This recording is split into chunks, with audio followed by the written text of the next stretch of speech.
दोस्तों स्वागत है आपका कुलदीप सर यूट्यूब चैनल में। और दोस्तों आई होप आपने पहले के दोनों पार्ट इंडियन पॉलिटी भारतीय संविधान का भाग 1 और भाग 2 पढ़ लिया होगा, यानी कि वीडियो देख लिया होगा। दोस्तों ये सीरीज चलती रहेगी जब तक हमारा संविधान खत्म नहीं हो जाएगा।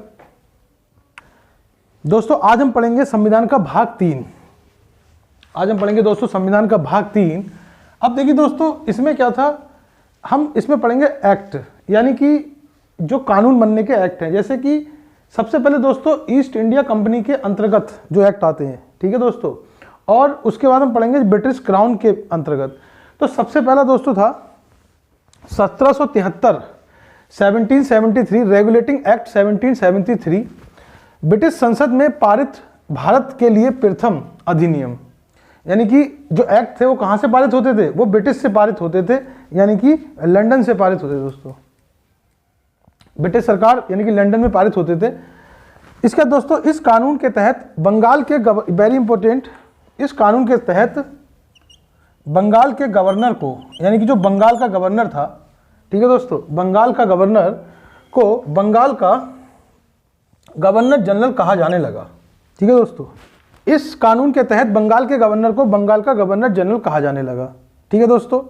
अब देखिए दोस्तों, पहला आपसे पूछे कि पहला बंगाल का गवर्नर कौन था, तो कौन था? लॉर्ड क्लाइव था। कौन था? Lord Clive. हिस्ट्री की क्लास में करवाएंगे दोस्तों। अब उसके बाद जो पोस्ट बदली, मतलब अब गवर्नर जनरल कहलाने लगा।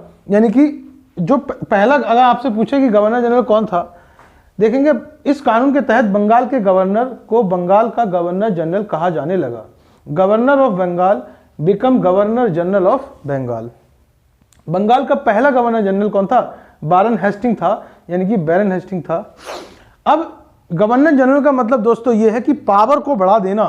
कहने का मतलब दोस्त ये है कि जो मुंबई और मद्रास की जो प्रांतीय यानी कि प्रेसिडेंसी जो थी वो किसके अधीन कर दी गई? बैरन हेस्टिंग, यानी कि वो बंगाल के गवर्नर के जनरल के अधीन कर दी गई। मतलब पावर जो है इसके हाथ में आ गई दोस्तों। पहले अलग अलग हुआ करता था। आगे देखेंगे दोस्तों फ्रेंड्स।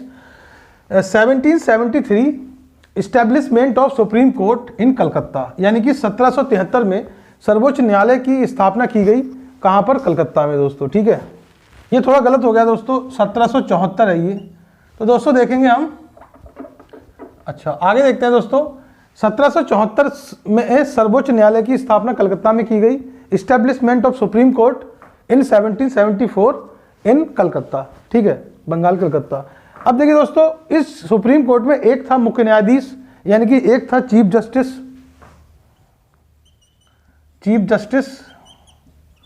और दोस्तों 3 थे अदर जज।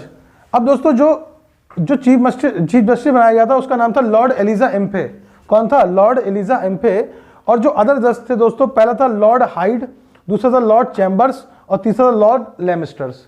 1774 का Pitt's India act, Pitt's India act 1774 कह रहा है कि रेगुलेटिंग अधिनियम की कमियों को दूर करने के लिए ये एक्ट लाया गया, to overcome the deficiencies of regulating act. उसके बाद ईस्ट इंडिया कंपनी के अधीन क्षेत्रों को पहली बार ब्रिटिश अधिपत्य क्षेत्र कहा जाने लगा। यानी कि दोस्तों अभी तक जो ईस्ट इंडिया कंपनी थी वो अपना सब चला रही थी, अपना प्रशासन अपने तरीके से काम कर रही थी। ठीक है दोस्तों, लेकिन अब यहां पर किसका कब्जा शुरू होने लगा? ब्रिटेन सरकार का। ठीक है दोस्तों, अब कह रहा ब्रिटिश सरकार को भारत में कंपनी के कार्य, यानी कि कंपनी जो कार्य कर रही है और उसके प्रशासन है ना, जो प्रशासन पर पूर्ण नियंत्रण कर लिया गया। मतलब कहने का मतलब ये है दोस्तों, बाकी सब काम करती रहेगी ईस्ट इंडिया कंपनी, लेकिन अब जो उसको कार्य करेगी उस पर नजर रखेगी। और जो पॉलिटिकल सिस्टम है, यानी कि जो प्रशासन है, अब वो किसके पास आ गया दोस्तों? ब्रिटेन सरकार के पास आ गया। नेक्स्ट देखते हैं 1793 चार्टर अधिनियम। भारत में भारतीय, वेरी इंपॉर्टेंट, कह रहा है कि भारत में भारतीय नागरिक सेवा इंडियन सिविल सर्विसेज की स्थापना 21 अप्रैल 1793 में हुई। प्रत्येक वर्ष 21 अप्रैल को नागरिक सेवा दिवस, यानी कि सिविल सर्विसेज डेज मनाया जाता है। अब आपसे पूछेगा कि भारतीय नागरिक सेवा का जनक कौन है, father of Indian civil services, तो आप बताएंगे लॉर्ड कॉर्नवालिस। क्या बताएंगे? Lord Cornwallis.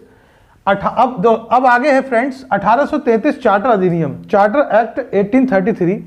इसके तहत बंगाल के गवर्नर जनरल को भारत का गवर्नर जनरल कहा जाने लगा। अब बंगाल के गवर्नर जनरल को नहीं कहेंगे, हम कहेंगे भारत का गवर्नर जनरल। ठीक है दोस्तों, उसके बाद कौन आएगा? वाइसराय आएगा।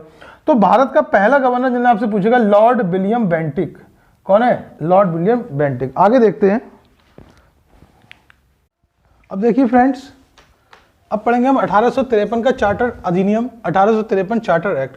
भारतीय सिविल सेवा के लिए लिखित परीक्षा की शुरुआत हुई कब? 1853 में। ठीक है दोस्तों, यानी कि पहले सिविल सर्विस की जो परीक्षा थी वो कहाँ होती थी? लंदन में, लेकिन 1923 से भारत में शुरू हुई, वो मैं आगे बताऊंगा। अब ये किसने करवाई? लॉर्ड डलहौजी ने करवाई दोस्तों। ठीक है, तो ये परीक्षा कहाँ होती थी? लंदन में होती थी। और 1923 से कहाँ पर शुरू हुई? इंडिया में। इसको याद रखेंगे दोस्तों। भारत के प्रथम भारतीय सिविल सेवक ICS, ठीक है, Indian civil services, Satyendra Nath Tagore थे। ये कौन थे? सत्येंद्र नाथ टैगोर, रविन्द्रनाथ टैगोर के भाई। अब देखिए दोस्तों, ब्रिटिश क्राउन आ गया है ना, यानी कि ब्रिटिश सरकार ने अपना कब्जा कर लिया।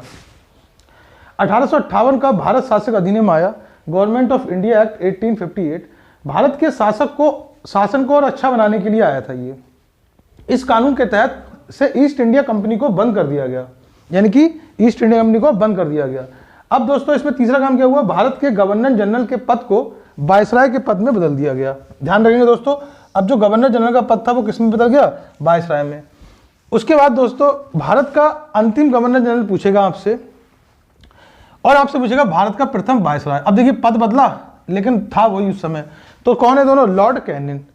अब कह रहा है भारत का पहला बजट, प्रथम बजट जेम्स विलियम ने के द्वारा 1860 ईस्वी में पेश किया गया। उसके बाद पूछेगा दोस्तों आपसे, भारत में आयकर का जनक किसका? आयकर का जनक यानी कि इनकम टैक्स का जनक किसे कहते हैं? लॉर्ड कैनिंग को कहते हैं। फिर पूछेगा आपसे 1861 IPC की शुरुआत हुई, यानी कि भारत की दंड संहिता की शुरुआत हुई। उसके बाद लॉर्ड कैनिंग को भारतीय विभागीकरण का जनक कहा जाता है, इंडियन डिपार्टमेंट्स, यानी कि जो मंत्रालय होते हैं उसका डिवाइडेशन किया किसने? लॉर्ड कैनिंग ने। उसके बाद दोस्तों आया 1935 का भारत शासक अधिनियम। हमारा जो संविधान है वो इससे सबसे ज़्यादा प्रभावित है, बहुत सारी चीज़ें यहाँ से हमने ली हैं। तो फ्रेंड्स आज आपका ये पार्ट 3 खत्म होता है। अगले वीडियो में हम लेके आएंगे आपके लिए भारत का संवैधानिक विकास।